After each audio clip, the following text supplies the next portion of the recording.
말씀은 저희가 방금 읽은 창세기 45장 1절에서 15절까지의 말씀입니다. 그런데 오늘은 5절에서 8절까지입니다. 제가 한 번만 더 읽어드리겠습니다. 당신들이 나를 이곳에 팔았다고 해서 근심하지 마소서, 한탄하지 마소서. 하나님의 생명을 구원하시려고 나를 당신들보다 먼저 보내셨나이다. 이 땅에 2년 동안 흉년이 들었으나 아직 5년은 밭갈이도 못하고 추수도 못할지라. 하나님이 큰 구원으로 당신들의 생명을 보존하고 당신들의 후손을 세상에 두시려고 나를 당신들보다 먼저 보내셨나니, 그런즉 나를 이리로 보낸 이는 당신들이 아니요 하나님이시라. 하나님이 나를 바로에게 아버지로 삼으시고 그 온 집의 주로 삼으시며 애굽 온 땅의 통치자로 삼으셨나이다. 아멘. 오늘 제목은 두 가지 시각이라는 제목입니다. 사실은 제가 노트북이 보면은 여기 TV에다가 화면 하나를 몇 가지를 보여주려고 했는데 그게 준비되지 못해서 여러분이 각자 우리 청년들이나 핸드폰을 사용하시기 쉬워하시는 분들은 찾아보시면 좋겠어요. 유튜브에 보면 3분 심패라는 게 있습니다. 패자가 어이예요. 이게 뭐냐면 3분 심리 테스트 해가지고 3분 심패 이렇게 되어 있습니다. 거기에 보면 한 가지 사진을 보여줍니다. 그 사진을 보여주는데 그 사진을 잠깐 보는 거예요. 3분 정도. 보고서는 뭐가 가장 먼저 보이십니까? 뭘로 보이십니까? 아니면 어떤 거를 고르시겠습니까? 이렇게 종류가 좀 다양해요. 네, 저도 그 몇 가지를 해봤어요. 그래서 그것을 통해서 그 사람의 성품이 어떤지, 성격이 어떤지, 그 사람의 정신 연령이 어떤지, 그 사람의 지능이 어떤지, 그 사람 안에 잠재되어 있는 불안이 뭔지, 인간관계는 어떤지, 이런 것들을 그 짧은 시간에 좀 테스트하는 거입니다. 그 중에서 제가 기억에 나는 건 어떤 사진을 보여주는데 이게 숲속 사진이에요. 나무들이 막 우거진 사진. 근데 그거에서 가장 먼저 보이는 게 뭐냐? 딱 말하는 건데 A는 나무, B는 호랑이였어요. 근데 어떤 사람은 그게 나무를 먼저 보더라고요. 나무들이 쭉쭉 있는 걸. 근데 제 눈에는 호랑이가 먼저 보였거든요. 호랑이, 그 나무와 나무 사이에 호랑이가 먼저 딱 보이더라고요. 근데 이 나무를 먼저 본 사람은 직관적인 사람이고 솔직한 사람이고 설명이 쭉 나와요. 그러면서 그 사람은 이 테스트를 통해서는 자기가 소중히 여겨야 될 게 뭔지를 알아보는 테스트더라고요. 자신만의 시간이 소중한 사람이다. 저같이 호랑이가 먼저 보이는 사람은 깊은 사고방식의 소유자고 매우 솔직하고 그런데 직관적인 결정 능력을 소중히 여겨야 된다. 자기가 직관적으로 선택한 것을 밀어붙이는 그런 게 좀 필요하다. 뭐 이런 식으로 그거 외에 굉장히 여러 가지가 있어요. 그 정확도는 잘 모르겠어요. 어쨌거나 뭐 나름대로는 심리학에 근거해서 나온 것들이지만 그리고 실제로 정신과라든가 이런 데 가면 그런 그림이라든가 사진으로 많이 그 사람을 치유하고 뭐 이렇게 알아내고 이런 방법들을 동원한다고 합니다. 뭐 정확도야 정말 좀 전에 말한 것처럼 모르겠지만 분명한 것은 사람들이 똑같은 사진이나 그림을 보고도 각각 다르게 본다는 거예요. 똑같이 보는 사람이 없더라고요. 다 다르게 보고요. 고르라 그래도요. 똑같이 고르질 않아요. 다 다르게 골라요. 어떤 그림에서는 똑같이 이 친구랑 나랑 이걸 골랐다 해도 다음 그림이 나오면 또 달라지고, 그래서 정말 똑같은 조합이 별로 없는 것을 볼 수 있습니다. 이거는 사람마다 성격도 다르고 지능도 다르고 특별히 자라온 환경 배경들이 달라서, 그리고 또 인간관계가 굉장히 중요하잖아요. 인간관계가 달라가지고 그 많은 것들의 영향을 받아서 나라는 사람이 생겨나는 거예요. 그래서 그 사람이 보는 시각이 그렇게 천차만별이라는 거죠. 물론 이 테스트는 육안으로 보여지는 것만 인지하고 실험하는 테스트였습니다. 근데 이런 차이는 믿음의 세계에서도 똑같이 나타납니다. 믿음의 세계에서 똑같이 나타나요. 근데 그리스도인은 믿음의 차이가 없다고 생각해요. 근데 성경은 분명하게 믿음의 차이가 있다는 것을 많이 말씀해주고 있거든요. 그래서 믿음의 정도에 따라서 각각 보는 시각이 다르다는 거예요. 아주 여러 가지로 다르겠지만 크게 두 가지로 얘기한다면 육안으로 보여지는 것만 보는 시각을 가진 사람이 있고요. 눈에 보이지 않는 영적인 세계까지 볼 수 있는 시각을 가진 사람이 있어요. 크게는 이 두 가지로 볼 수가 있습니다. 과거 이스라엘이 왕정 시대일 때요. 북쪽 이스라엘에서 활동하던 유명한 선지자가 있었어요. 여러분 다 아시는 엘리야 선지자. 엘리야 선지자가 있는데 저는 엘리야 선지자 때를 얘기하려고 하는 게 아니라 그의 제자였던 엘리사 때의 이야기를 잠깐 하려고 합니다. 아람 군사들이요. 이 이스라엘 주변국들이 많이 쳐들어왔었거든요. 근데 아람 군사들이 엘리사가 이 이스라엘, 북이스라엘을 막 쳐들어왔는데 번번이 지는 거예요. 그 이유를 알아보니까 북이스라엘에서 활동하고 있던 선지자 엘리사가 늘 하나님께 기도해서 응답을 받고 미리 대책을 방비하는 거예요. 그러니까 자기네들이 질 수밖에 없는 거예요. 그것을 알아낸 아람 군사들이 야 엘리사를 먼저 처치하지 않으면 우리가 전쟁에서 맨날 지겠다. 그래서 엘리사가 머물고 있는 성을 알아내고 그 성에 쳐들어온 거예요. 근데 이제 이 종이 나와서 선지자님 큰일 났습니다. 선생님 큰일 났습니다. 왜 그러느냐? 밖에 나가보십시오. 밖에 나갔더니 어떻게 됐어요? 아람 군대들이 그냥 수없이 빽빽하게 그 성을 둘러치고 있는 것입니다. 그것도 누구를 하나 잡으려고? 엘리사를 잡으려고 그렇게 있는 거예요. 그런데 엘리사는요, 그걸 보는 순간 그 뒤에 진을 치고 있는 그 아람 군대보다 더 많은 하나님의 군대를 보게 됐어요. 무섭겠습니까? 안 무섭죠. 인간 군대는 화를 맞으면 죽지만 하나님의 군대는 활 맞는다고 죽습니까? 아니잖아요. 그걸 본 이 엘리사는 두려울 게 없었어요. 그러나 게하시는 그걸 보지 못했어요. 그걸 보지 못하고 두려워 떨었습니다. 근데 엘리사가 보기에 자기 종이 너무 불쌍했어요. 그래서 하나님 앞에 기도합니다. 여호와여 원하건대 그의 눈을 열어서 보게 하옵소서. 기도가 간단해요. 이 기도가 왕하 6장 14절 17절에 이 내용이 나와요. 그렇게 기도하니까 그때 바로 게하시의 눈이 번쩍 띄어지고 그 하나님의 군대인 불말과 불병거들이 산에 가득해서 엘리사를 두르고 있는 것을 보게 됩니다. 그러니까 그때 어때요? 이 게하시도 안심을 할 수 있게 됐죠. 여기서 보면 엘리사 선지자는 육안으로 볼 수 없는 영적인 세계를 보는 눈을 가지고 있습니다. 영의 세계까지 볼 수 있는 시각이에요. 그러나 그의 종 게하시는 육안으로 보여지는 세계만 볼 수 있었던 사람이었습니다. 여러분은 어떠십니까? 여러분은 엘리사의 시각을 가지고 계십니까? 그의 종 게하시의 시각을 가지고 계십니까? 이제 말씀을 들어보면 내가 어떤 시각을 가진 사람인지를 자기 스스로 알 수 있을 거예요. 이 두 가지 시각의 가장 큰 차이는 하나님에 대한 생각과 그분과의 관계에 있습니다. 하나님에 대한 생각과 그분과의 관계에 따라서 육안으로 보여지는 것만 보는 시각과 영의 세계까지 볼 수 있는 시각을 각각 다르게 가질 수 있다는 것입니다. 하나님을 어떤 분으로 알고 있는지, 그리고 그분과 어떤 관계를 맺고 있는지, 이것이 중요하다는 것입니다. 아까 육안으로 보고 3분 심리 테스트를 할 때는 내가 자라온 환경과 배경, 그리고 내가 가지고 있는 지식, 인간관계, 내가 경험했던 사건들, 이런 것들에 따라서 다르게 나타나지만 믿음의 세계에서는 하나님에 대한 생각과 하나님과의 관계에 대해서 다르게 나타난다는 것을 지금 말씀드리고 있는 것입니다. 예수님이 유대를 떠나서 갈릴리로 가실 때, 유대는 남쪽에 있고요, 갈릴리는 북쪽에 있습니다. 갈릴리로 가실 때 반드시 통과해야 되는 지역이 있는데 사마리아라는 북이스라엘의 수도입니다. 근데 사실은 북이스라엘은 아수르에, 남유다는 바벨론의 포로로 잡혀간 뒤에 북이스라엘은 막 섞였어요, 민족이. 그래서 혼혈아들이 막 생겨나고 정통적인 하나님의 백성이라고 할 수 없게 됐어요. 그러나 남유다 사람은 그대로 바벨론으로 잡혀갔다가 거기서 자기네들끼리 결혼하고 정통성을 유지하다가 그대로 돌아왔거든요. 그리고 난 뒤부터 이 남쪽 유다 사람이 북쪽 이스라엘 사람을 어떻게 해요? 무시하는 거예요. 인종차별을 하는 거죠. 같은 자기 민족인데도 이제 저기 섞였다 이거예요. 순수한 혈통이 아니라는 거죠.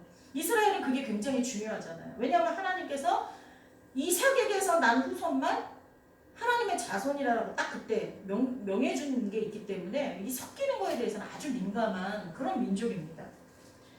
이때 예수님 당시에도 그게 유지되고 있었어요. 그래서 사람들은요, 남쪽에서 북쪽으로 갈 때 사마리아를 지나지 않고 돌아서 갔거든요. 근데 예수님은 돌아서 가지 않고 곧장 사마리아를 통과하면서 가기로 결정하시고, 가는 길에 지쳐서 그 사마리아에 있는 수가성이라는 곳에 머물게 돼요. 거기에 우물가가 있었는데 그 우물가에서 물을 마시고 싶었겠죠. 근데 마침 우물가에 어떤 여인이 옵니다. 성경에는 6시라고 되어 있지만 그 이스라엘 시간은 이렇게 보시면 돼요. 3시 그러면 이렇게 넘어가서 6시라고 보시면, 아니 9시라고 보면 되고요. 6시 그러면 이렇게 거꾸로 넘어가서 낮 12시라고 보시면 되거든요. 그러니까 6시에 왔다는 건 정오, 낮 12시에 물을 길러 온 거예요. 여러분, 이스라엘 땅은 얼마나 더운지 아시죠? 요번에 우리나라에 요 올해가 엄청 더울 거라고 합니다. 어저께인가 그저께 30도가 됐대요. 낮 기온이. 벌써부터 엄청나게 더울 거라고 지금 얘기하더라고요. 근데 여러분, 그 이스라엘은요, 낮에가 30도가 아니에요. 40도가 넘어요. 그 제가 이스라엘 갔을 때요, 근데 또 밤에 해만 지면요 엄청 추워요. 그래서 하나님께서 불기둥 구름기둥이라는 게, 대신 우리나라 여름은 끈적끈적하잖아요. 다습하잖아요. 근데 거기는 그렇지 않아요. 그래서 지붕에 그러니까 구름만 끼면, 그리고 무언가가 지붕을 막아주기만 하면 견딜만 해요. 엄청 40도, 우리나라보다 훨씬 더워도.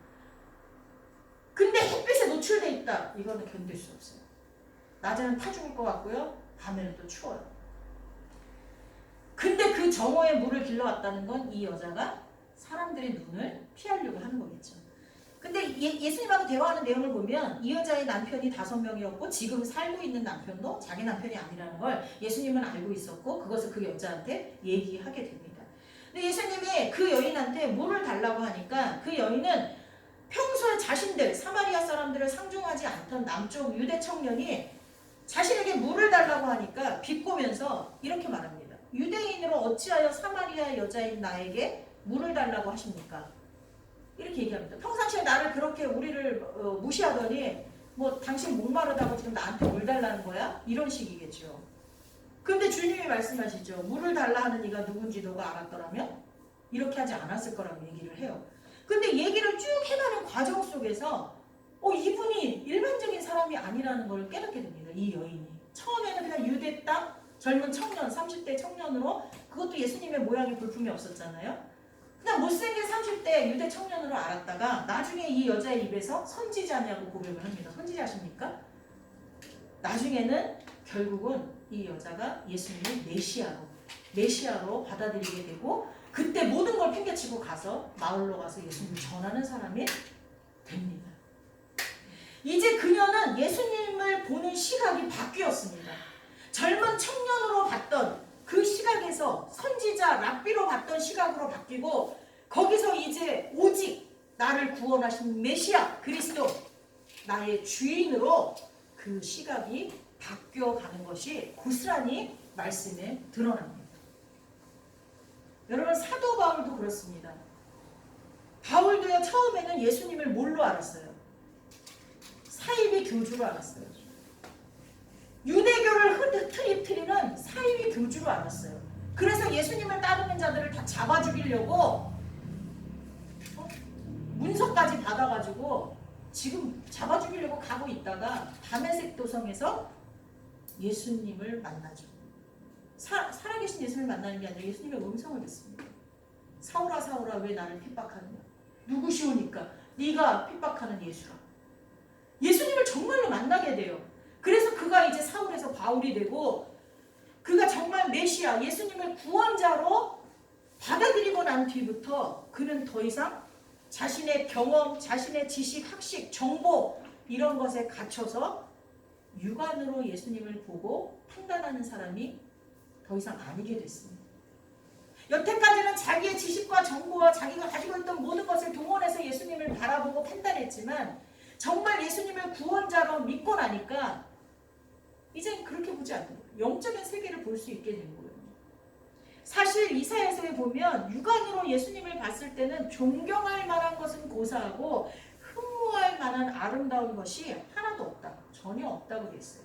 그리고 예수님으로 추정되는 사진이 나왔는데 진짜 진짜 못생겼어요. 진짜 유대인들은 키가 크진 않거든요.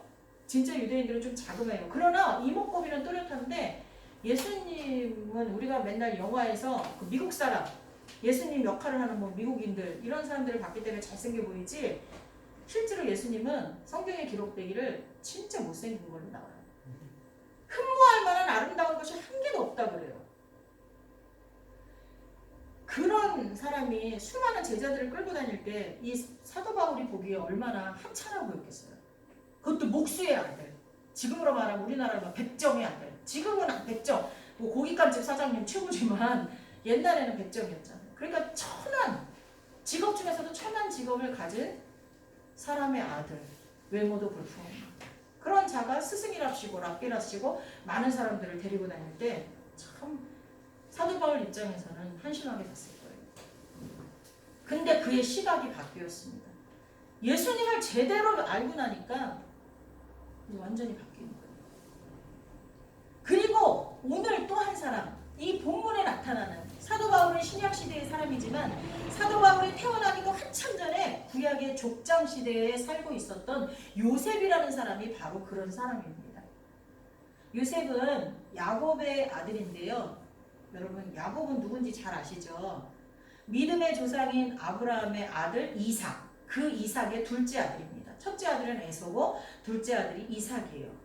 이 둘째 아들이 야곱이에요. 근데 이 야곱이라는 이름의 뜻은 남을 속인다라는 뜻이에요. 그러니까 얼마나 나빴겠어요. 야곱아 야곱아 부를 때마다 사람들이 뭐라 그러는 거야. 이 남을 속이는 자야. 이 남을 속이는 자야.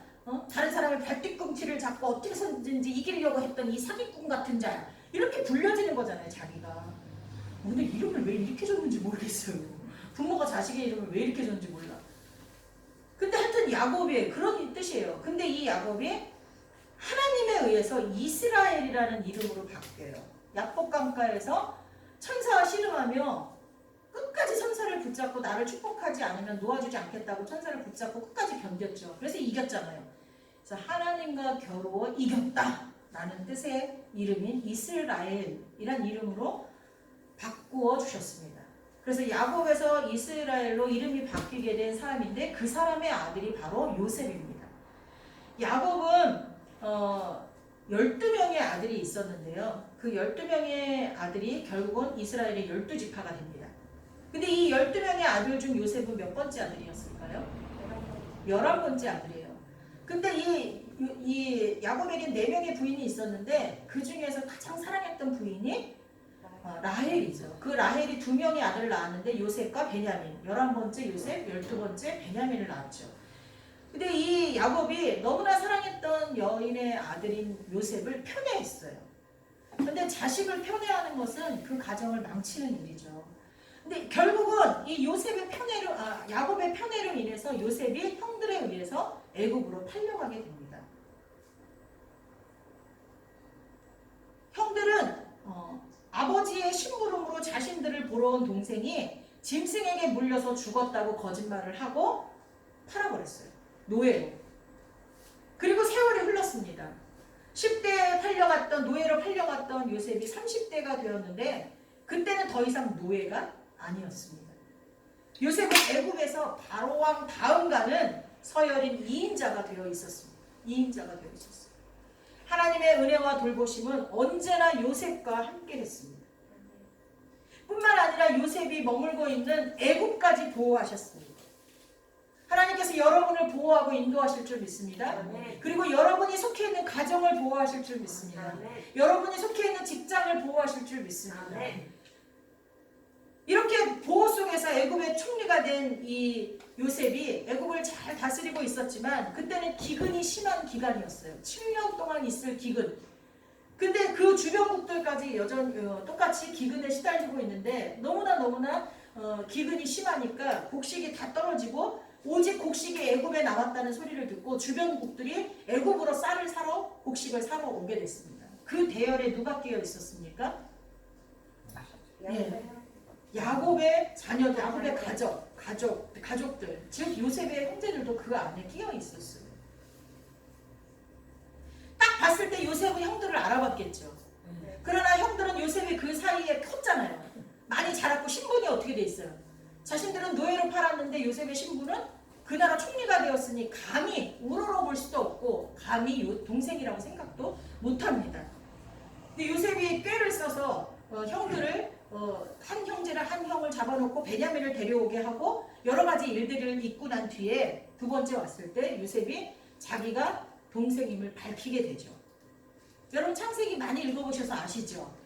여기 내용이 궁금하시고 내가 창세기를 많이 안 읽어봐서 모르시는 분은 다시 한번 읽어보세요. 근데 이때 요셉이 자신이 동생이라는 걸 밝혔을 때 형들이 어땠을까요? 와, 자신들이 동생에게 했던 잔인한 죄악이 생각났을 거예요. 동생을 팔려가면서 어떻게 했겠어요? 형들 이름을 다 불렀겠죠. 그때 베냐민만 없고 10명의 형들이 다 있었잖아요. 여기 형들을 막 부르는 거예요. 부르면서 나 좀 살려달라고. 나 좀 팔지 말라고. 내가 형들한테 잘못한 게 있으면 용서해달라고. 얼마나 통곡하면서 막 질질 끌려가면서 애걸복걸 했겠습니까? 제발 한 번만 살려달라고. 울며 발버둥 쳤습니다. 근데 그걸 외면했어요. 그리고 말도 통하지 않는 타국에 동생을 팔아버린 것입니다. 그 죄악이 떠올랐을 때 이 형들은 이제 죽었구나 했을 거예요. 만약에 여러분이 이때 요셉이었다면 어떤 마음이셨습니까? 어떤 마음이셨을 것 같아요? 요즘에는 모든 드라마가 다 복수극이에요. 근데 복수극을 얼마나 아름답게 미화하는지 어떤 때는 통쾌하다고 그랬잖아요. 복수하고 싶은 마음이 들 거예요. 사람이라면. 그쵸? 뭐 형들이니까 죽이지는 않을지 몰라도 뭔가 꾀를 써서라도 형들을 어떻게 해주고 싶었을 거예요. 근데 이때 이 요셉이 고백하는 말을 들어보세요. 그게 오늘 본문이잖아요. 얼마나 아름다워요. 저는 이 본문을 읽을 때마다 항상 은혜를 받습니다. 매번 똑같이. 이렇게 얘기합니다. 당신들이 나를 이곳에 팔았다고 해서 근심하지 마소서. 한탄하지 마소서. 하나님이 생명을 구원하시려고 나를 당신들보다 먼저 보내셨나이다. 이 땅에 2년 동안 흉년이 들었으나 아직 5년은 밭가리도 못하고 추수도 못할지라 하나님이 큰 구원으로 당신들의 생명을 보존하고 당신들의 후손을 세상에 두시려고 나를 당신들보다 먼저 보내었나이다. 이런 고백이 나올 수 있을까요? 저는 성경에서 예수님 빼고 정말 믿음이 큰 사람을 5명만 뽑으라면 아브라함, 그리고 다니엘의 세 친구인 사드락, 메삭, 아벳느고, 그 다음에 요셉, 이렇게 저는 5명을 뽑겠습니다. 여러분 어떻습니까? 아브라함은 어느 때 저에게 그 아브라함의 믿음이 크게 왔냐면요, 아브라함이 100세의 아들 이삭을 얻었잖아요. 근데 그 이삭이 청년이 되었을 때 하나님이 그 이삭을 바치려는 거예요. 그 이삭을 바치라는 게 그를 뭐 목사로, 제사장으로 이렇게 하라는 게 아니라 어떻게 하라는 거예요?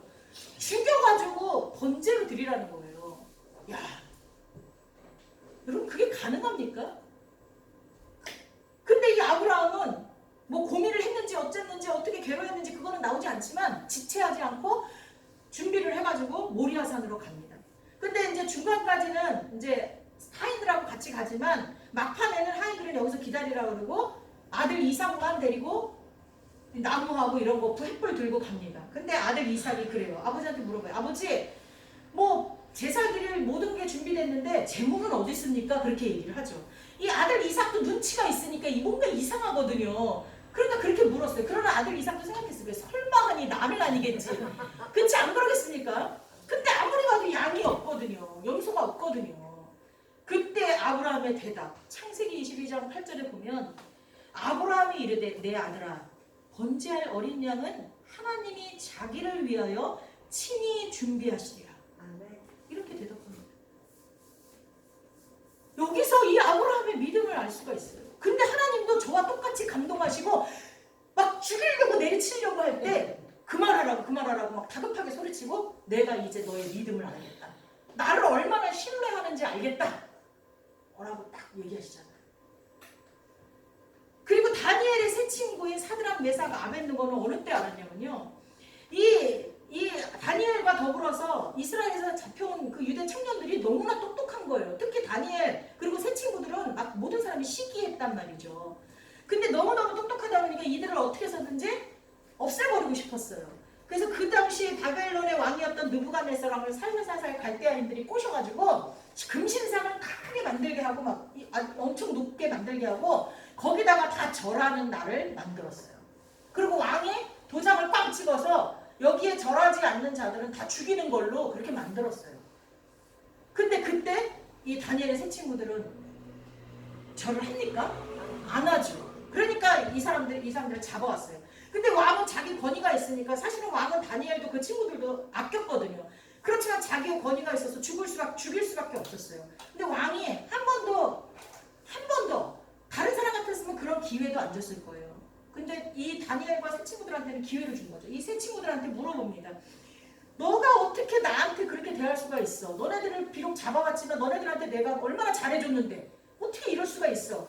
내가 한 번 더 기회를 주겠다. 나한테 이 음악이 울리고 막 그래서 절하는 시간이 되면 너네 여기다가 절해. 그렇게 얘기합니다. 그랬더니 이 친구들이 대답하기를 왕이여 우리가 섬기는 하나님이 계시다면 우리를 맹렬히 타는 풀무불 가운데에서도 능히 건져내시겠고 왕의 손에서도 건져내시리라. 그렇지 아니할지라도 왕이여 우리가 왕의 신들을 섬기지도 아니하고 왕이 세우신 금신상에게 절하지도 아니할 줄을 아옵소서.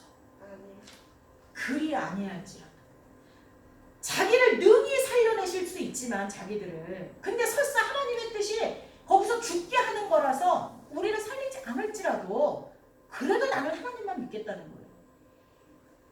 여러분 그런 믿음 가지실 수 있겠습니까? 그런 믿음을 주님이 다시 오실 때는 볼 수가 없다고 얘기하십니다. 근데 볼 수가 없다는 걸 여기에 기록해 두신 이유가 뭘까요? 진짜 볼 수가 없어서? 보여달라는 거 아니겠습니까? 우리가 끝까지 그 믿음을 가질 수 있도록 하나님께 기도하시기 바랍니다. 이들은 하나님을 제대로 아는 사람들이었습니다. 하나님은 약속을 꼭 지키시는 분입니다. 그런데 이 성경 66권에는 하나님의 약속이 넘쳐납니다. 그러니 우리는 설레는 마음으로 성경을 읽을 수 있습니다. 성경을 안 읽는 사람들은요, 그 맛을 모르는 거예요. 이 안에 하나님이 약속하신 게 되게 많거든요. 거의 다 약속이에요. 근데 하나님은 약속을 어떻게 하시는 분이라고요? 지키시는 분이에요. 그러니까 성경을 읽을 때마다 D.L. 무드인은요, 이 성경을 읽을 때마다 설레는 거예요. 하나님의 약속에다 밑줄 치고, 아, 이건 약속이야. 그 다음에 뒤에 보면요, 반드시 약속에는 이렇게 하면 뭐라고 돼 있어요? 이거 해줄 거야. 내 시작은 미약하였으나 나중은 창대하리라. 이것만 다 그 가게에다 걸어놓잖아요. 근데 그건 결과고요. 앞에 약속이 있거든요. 그 약속을 우리가 행하면 서로 지키면 어떻게 할까? 하나님이 뒤에 그렇게 해주시겠다는 거거든요. 그러니까 성경을 읽을 때 얼마나 설레요. 하나님 무슨 약속 주셨지? 이것만 하면 이거 주신다고? 여러분 밑줄 치면서 한번 읽어보세요. 얼마나 행복한지 몰라요. 또한 하나님은 이 세상에서 가장 우리를 잘 아시는 분입니다. 마태복음, 누가복음 두 군데에서도 하나님은 우리의 머리털까지 어떻게 된다고요? 다 세신 바 되셨다고 해서 그만큼 우리를 잘 아신다는 거예요. 매일 빠지는 게 머리카락인데 그 숫자를 다 아신다는 거예요.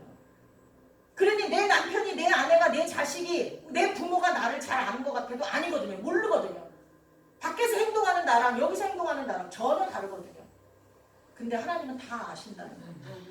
우리의 허물까지 다 아시면서도 우리를 가장 사랑하시는 분이에요. 부모는요, 자식을 아무리 사랑해도요, 나를 힘들게 하고 어렵게 하면 그 자식이 미울 때가 있거든요. 자식도 마찬가지예요. 부모가 미울 때가 있거든요. 부부는 더할 것 없고요. 근데 하나님은 우리의 허물까지 다 아시면서도 우리를 가장 사랑하신다는 거예요. 그리고 하나님은 우리에게 가장 좋은 것을 주시려고 준비하시는 분이에요. 자기를 찾는 이들에게 상 주시기를 원하신다고 아까 교동문 낭송할 때도 우리가 읽었잖아요.